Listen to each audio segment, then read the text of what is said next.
Se liga nessa história aqui, um adolescente de apenas 15 anos, apaixonado por videogames, tecnologia e pela fé, ele se tornou o primeiro santo da geração millennial. Sim, estou falando de Carlo Acutis, o jovem que usou seu talento com computadores para poder espalhar mensagens religiosas pela internet. Ele criou um site com milagres eucarísticos no mundo todo e deixou marcas profundas de bondade e generosidade em quem conviveu com ele. Mas a trajetória dele não foi marcada apenas por boas ações e devoção. O Carlo, ele enfrentou uma doença agressiva e mesmo diante do sofrimento, ele manteve a sua fé inabalável, oferecendo suas dores pela igreja e pelo papa da época. Depois de sua morte vieram os relatos de milagres, incluindo um aqui no Brasil, que acabaram abrindo caminho para sua beatificação e, mais recentemente, a sua canonização. É isso mesmo. Em setembro desse ano, Carlo foi oficialmente reconhecido como santo pela Igreja Católica, ganhando o título de São Carlo Acutis. Como que um garoto tão jovem conseguiu chegar tão longe? Quais que foram seus feitos e por que a sua história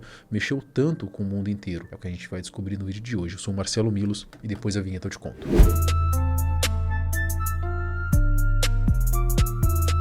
Carlo Acutis, ele veio ao mundo em Londres no ano de 1991. Os seus pais, ambos italianos, viviam na capital inglesa naquela época por causa do trabalho do pai. Curiosamente, embora tenha sido batizado na Igreja Católica apenas 2 semanas após nascer, seus pais, Andrea Acutis e Antônia Frazano, não tinham qualquer ligação com a religiosidade. E aí surge a pergunta, se os pais não eram religiosos, como Carlo acabou desenvolvendo tanto a sua fé? A resposta está num detalhe curioso da infância dele. Quando Carlo tinha apenas 4 meses, a família se mudou para Milão e contratou uma babá para cuidar dele, do bebê. Essa mulher era profundamente cristã e ela começou a transmitir ao menino os valores e ensinamentos da fé. Carlo, desde cedo, se encantou com aquilo que ouvia e passou a trilhar então esse caminho. O mais interessante é que, ainda pequeno, ele começou a questionar a própria mãe com perguntas sobre religião. Antônia, surpresa, percebeu que não sabia responder nada, mas, diante da insistência do filho, decidiu mergulhar nos estudos da fé e da teologia católica, reencontrando a própria espiritualidade. Carlo, por sua vez, já mostrava sinais de querer seguir os passos de Jesus. Certa vez, quando colegas da escola o provocavam, a babá sugeriu que ele aprendesse a impor limites. A resposta do garoto foi desarmante. Jesus não ficaria feliz se eu perdesse a paciência. Desde cedo, ele colocava em prática um dos conselhos mais difíceis do Evangelho. Além disso, demonstrava um enorme carinho pelo próximo. No caminho para a escola, fazia questão de cumprimentar as pessoas comuns que encontrava e até aprender os nomes delas. Quando terminou o ensino fundamental, Carlo ingressou em um colégio jesuíta. Foi nessa fase que ele revelou outro talento,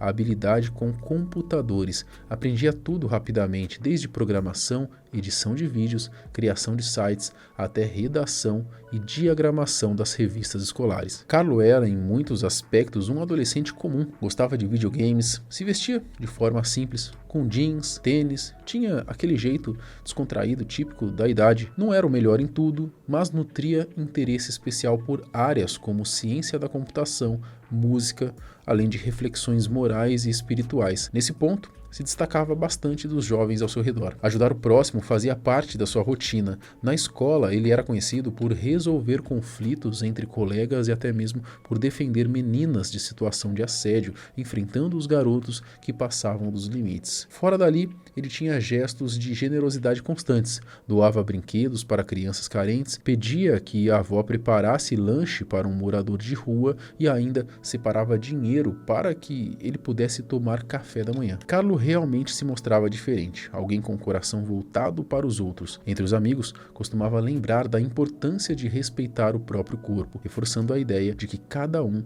era um verdadeiro templo do Espírito Santo. Fé! Carlo sempre foi fascinado pela vida dos santos, em especial São Francisco de Assis, e buscava constantemente a inspiração nas palavras de Jesus. Para ele, a verdadeira vitória estava em dominar a si mesmo e a controlar os próprios desejos, muito mais do que conquistar qualquer bem material. Rezava com frequência ao anjo da guarda e tinha uma devoção especial a São Miguel Arcanjo. Também nutria um amor profundo por Nossa Senhora, um amor tão intenso que, pouco antes de morrer, declarou à mãe: assim: a Virgem Maria foi a única mulher da minha vida. Desde que descobriu a sua fé, ainda criança, usava sempre um terço enrolado no braço e sempre que podia, comprava outros para distribuir pela cidade. Para Carlo, depois da Eucaristia, o terço era a arma mais poderosa contra o demônio. A vida dele girava em torno da Eucaristia. Muitos acreditam que foi a intercessão de Nossa Senhora que o ajudou a viver a castidade, dedicando-se inteiramente ao apostolado. Sua relação com a fé era tão autêntica que, após sua morte, ao verificar seu computador, não encontraram nada de impróprio no histórico. Ele mesmo dizia: a Eucaristia é a minha autoestrada para o céu. Com apenas 7 anos, Carlo pediu para fazer a primeira comunhão e, diante da sinceridade do menino, o bispo concedeu a autorização. A cerimônia foi realizada de forma mais reservada. Desde então, Carlo passou a ir à missa todos os dias. Quando os pais não podiam acompanhá-lo, quem o levava era Rajesh, funcionário da casa. Curiosamente, Rajesh era hindu, mas ficou tão tocado pela fé do garoto que acabou pedindo o batismo para também poder comungar. Carlo tinha uma forma especial de influenciar todos ao seu redor.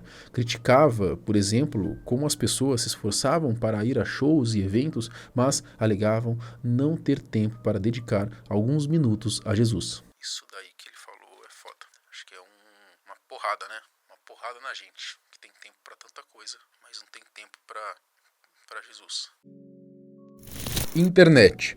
Que Carlo era um jovem de fé, ninguém questiona, mas ele foi além. Ele não se limitou a viver a sua espiritualidade apenas no círculo familiar ou entre amigos próximos. Carlo encontrou na internet um espaço poderoso para poder compartilhar e espalhar essa fé, usando a tecnologia como uma ferramenta para aproximar ainda mais as pessoas de Deus. Como eu já mencionei, Carlo ele era extremamente inteligente, né? Ele tinha aquela fama de nerd da informática, se a gente pode dizer assim. Mas ele transformou esse talento em algo muito maior, ou ele usou a sua dedicação, né, para poder impactar, transmitir a fé às novas gerações. Com apenas alguns anos de estudo e muita curiosidade, se lançou um projeto ambicioso: criar um site que catalogava todos os milagres eucarísticos registrados no mundo, além de manter uma lista organizada das aparições marianas oficialmente reconhecidas pela Igreja Católica. Carlo trabalhou no site por 2 anos e meio e ele acabou envolvendo toda a sua família nesse projeto. A página foi oficialmente inaugurada no dia 4 de outubro de 2006,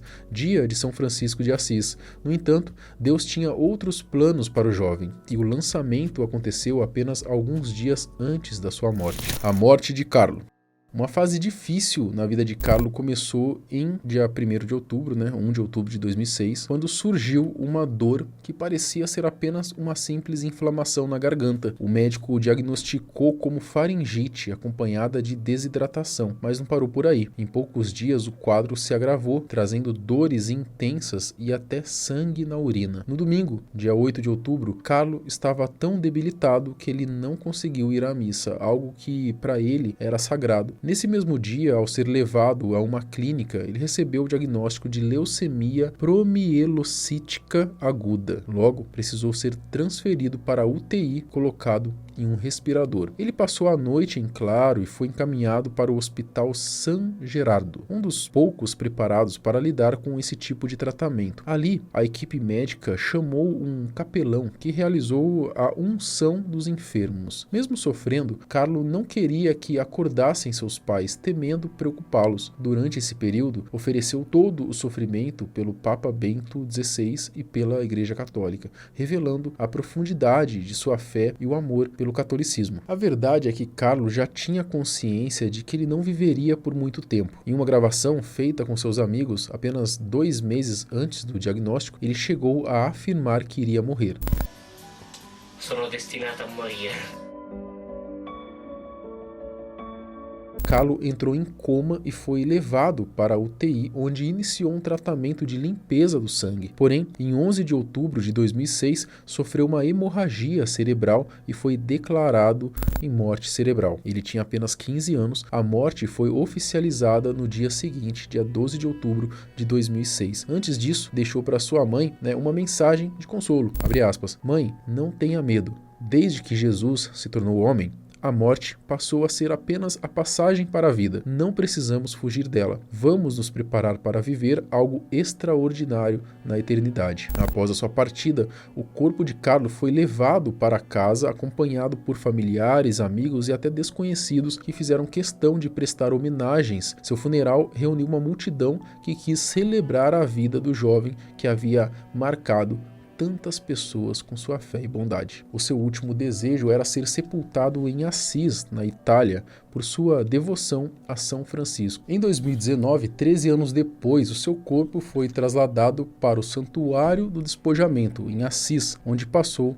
a ser venerado em seu local de descanso eterno. Milagres e se tornando santo. A caminhada de Carlo rumo à santidade começou em 2020, após o reconhecimento de um milagre atribuído à sua intercessão que aconteceu aqui no Brasil, em 2013. O caso ocorreu em Campo Grande, no Mato Grosso do Sul, e envolveu a cura de Mateus, uma criança de apenas 3 anos que sofria de uma malformação congênita no pâncreas, considerada incurável. Depois de ter contato com uma camiseta que pertencia a Carlo Acutis, o menino foi curado de forma imediata e inexplicável. Depois desse primeiro milagre, Antônia, a mãe de Carlo, revelou à imprensa que havia sonhado com o filho. No sonho, ele dizia que não apenas seria beatificado, mas também canonizado como santo no futuro. O segundo milagre foi confirmado em 2024 e envolveu Valéria, uma estudante da Costa Rica que fazia intercâmbio em Florença, na Itália. Em 2022, ela sofreu um acidente gravíssimo de bicicleta, mas teve uma recuperação considerada inexplicável após a sua mãe peregrinar até o túmulo de Carlo. Vale lembrar que, além desses 2 milagres oficialmente reconhecidos, outros relatos de cura também surgiram, como o de Teresa, moradora de Campinas, aqui no Brasil. Beatificação e canonização. O movimento pela beatificação de Carlo começou pouco depois da sua morte. Em 2012, no 6º aniversário do seu falecimento, a sua causa de canonização foi oficialmente aberta e no ano seguinte ele recebeu o título de Servo de Deus. Em 2018, o Papa Francisco o declarou venerável, reconhecendo suas virtudes heróicas. Já em 2020, a Igreja Católica confirmou o milagre ocorrido no Brasil, atribuído à intercessão de Carlo, o que levou à sua beatificação. Finalmente, em 23 de maio de 2024, o Papa Francisco reconheceu o segundo milagre, aquele que já mencionamos, e esse passo foi decisivo para pavimentar o caminho da canonização de Carlo Acutis, tornando o primeiro santo da geração millennial. Como dá para perceber, muito antes de ser oficialmente reconhecido, Carlo já era visto como uma figura importante dentro da fé católica, e depois que todas essas notícias vieram à tona, a sua influência só aumentou. Hoje, ele segue sendo fonte de inspiração para milhões de pessoas no mundo inteiro e agora ele é oficialmente chamado de São Carlo Acutis, o primeiro santo da geração millennial. A sua canonização aconteceu no Vaticano, celebrada pelo Papa Leão XIV, no dia 7 de setembro deste ano, marcando então de forma definitiva a entrada de Carlo na história da Igreja como o primeiro santo millennial. E se você pensa que a escolha da data foi proposital, a resposta é não. Ainda assim, não deixa de ser um marco especial, tanto para os católicos brasileiros quanto para todos que conheceram a história de Carlo. Afinal, o primeiro milagre reconhecido dele aconteceu justamente aqui no Brasil. Mas me diz você, aqui nos comentários, e aí, o que você acha dessa história? Acredita nos milagres de São Carlo Acutis? Comenta aqui embaixo, eu quero saber a sua opinião e me responde aqui. Se você está tendo tempo para diversas coisas na sua vida e está deixando Jesus de lado, comenta aqui também, quero saber a sua opinião. Até o próximo vídeo, tchau.